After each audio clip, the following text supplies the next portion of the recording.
এজন ভাল ডক্টৰ হ'বলৈ কি কৰিব লাগে, কি গুণৰ প্ৰয়োজন? ডক্টৰটো বহুত আছে, এজন ভাল ডক্টৰ। প্ৰথম কথা, আপুনি গৈ কি বিচাৰে যে ডক্টৰ এজনে আপোনাক ভালকৈ মাত এষাৰ দিয়ে, হাঁহি এটা মাৰে, নহয় জানো?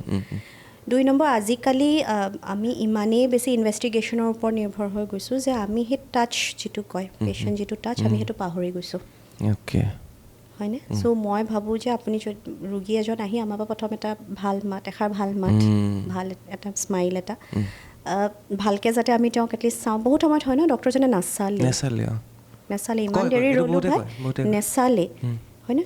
সেই ফিজিকেল টাচটো প্ৰয়োজন। আপুনি যিমান ভাল ডক্টৰে নহওক কিয়, আপুনি যদি ৰোগীজনক এবাৰ হাত লগাই নাচায়, মোৰ মতে ৰোগীজনে সেই হেৰিটো নাহে, কানেকশ্যনটো নাহে। আৰু তেওঁলোকে কি ক'ব বিচাৰিছে সেইখিনি অলপ ধৈৰ্য সহকাৰে শুনিব লাগে।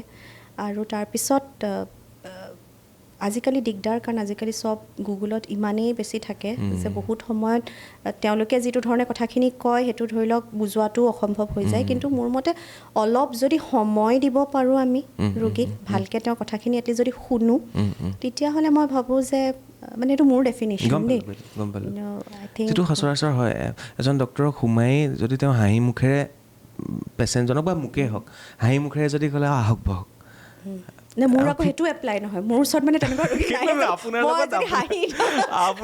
মই ভাবোঁ, যেতিয়া মই বাহিৰতো পেচেণ্ট চাওঁ, প্ৰাইভেটলি বা OP বেচিছত পেচেণ্ট চাওঁ, তেতিয়াহ'লে মই সদায় সেইখিনি দিবলৈ চেষ্টা কৰোঁ। আৰু সেই কানেকশ্যনটো হ'ব লাগিব, দৰৱটো চবেই দিয়ে।